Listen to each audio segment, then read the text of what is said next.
सुबह की पहली किरण अभी फूटी थी। घने जंगल में एक पतली कमजोर टहनी पर बने सूखे पत्तों के घोंसले में रानी चिड़िया जाग चुकी थी। उसके दो नन्हे बच्चे रानो और रिंकू एक दूसरे के पास सो रहे थे। उनके छोटे छोटे पंख अभी ठीक से उगे भी नहीं थे। रानी ने आसमान की तरफ देखा, जहां उसे एक काला साया दिखा। वो कोई और नहीं, दगड़ू चील था, जो शिकार पर निकला था। रानी चिड़िया के पास उसके पुरखों का एक बगीचा था, जहां फल का एक भी पेड़ नहीं था।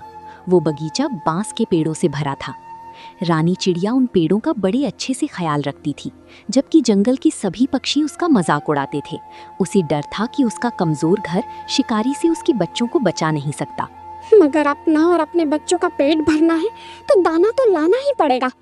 पेट की आग इन मासूमों को सोने नहीं देगी। भगवान, आज फिर इन्हें अकेला छोड़कर जाना पड़ रहा है। उस बेरहम दगड़ू चील से मेरे बच्चों की रक्षा करना। उसने प्यार से रानो और रिंकू को पंखों से सहलाया। दोनों की आंखें खुल गईं। माँ, इतनी जल्दी जा रही हो? मुझे डर लगता है जब तुम नहीं होती। मेरे प्यारे बच्चों, डरो मत, बस घर में छिपे रहना। जब तक मैं वापस ना आऊं, घोंसले से बाहर गर्दन भी मत निकालना। अगर कोई अजनबी आए तो बिल्कुल चुप हो जाना। मैं जल्दी ही मीठे फल और दाने लेकर आऊंगी। रानी का दिल कांप गया, लेकिन मजबूरी बड़ी थी। उसने दोनों के सिर को सहलाया।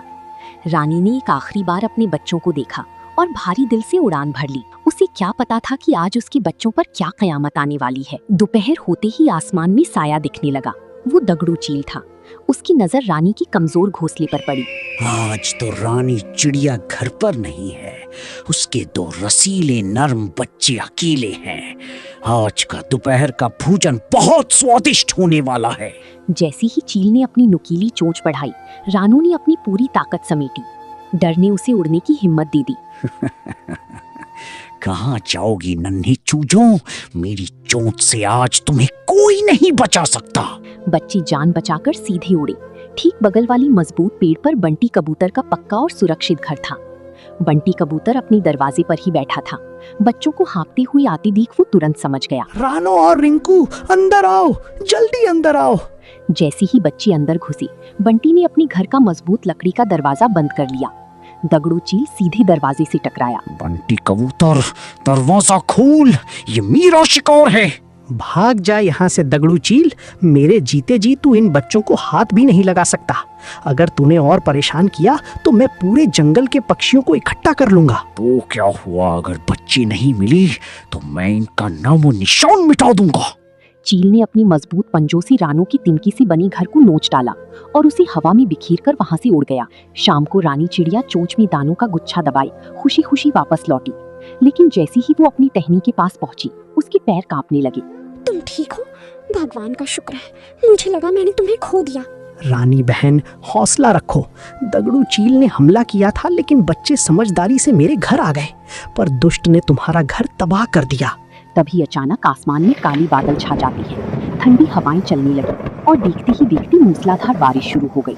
रानी चिड़िया के पास अब सिर छिपाने की भी जगह नहीं थी। वो भीगते हुए अपने बच्चों को पंखों में छिपाने की कोशिश कर रही थी, पर पानी की बूंदें उन्हें भिगो रही थी। बेघर रानी उड़ते उड़ते जंगल में अपने बांस के बागीचे पर पहुंची, जहां हरे भरे लंबे बांस के पेड़ उगे हुए थे। वो एक बड़े बांस के नीचे बैठ गई ताकि बारिश की सीधी बौछार से बच सके। वो लगातार रोए जा रही थी। तभी एक गहर आवाज गूंजती है। रो मत रानी चिड़िया, तुमने हमारी निस्वार्थ भाव से सेवा की है। जब कोई भी हमें पानी नहीं देता था, तब तुमने हमारी देखभाल की और हमें पानी देकर हमें सूखने से बचाया। मैं तुम्हारी मदद करूंगा। आप मेरी मदद कैसे कर सकती हैं बाबा? मेरा घर टूट चुका है। मुझे और मेरे बच्चों को भी शिकारी मार सकता है। रानी, मेरी सूखी हुई टहनियों और पत्तों को काटो, उनसे अपना घर बनाओ। मैं साधारण बांस नहीं हूँ, मैं एक जादुई बांस हूँ। जो भी दिल से सच्चा होता है, उसकी मदद मैं जरूर करता हूँ। तेज रोशनी चमकी और जादू से बांस का घर तैयार हो गया। रानी, अब तुम्हें किसी शिकारी से डरने की जरूरत नहीं। ये घर तुम्हारी रक्षा करेगा और इस घर पर किसी भी मौसम का प्रभाव नहीं पड़ेगा। अगली सुबह जब बारिश थमी तो पूरे जंगल में रानी की जादुई और आलीशान बांस के घर की चर्चा फैल गई। सभी पक्षी रानी की नए घर को देखने आए और उसकी किस्मत की सराहना करने लगे। अरे वाह रानी, कल तक तो तुम भीख मांग रही थी और आज इतना बड़ा महल।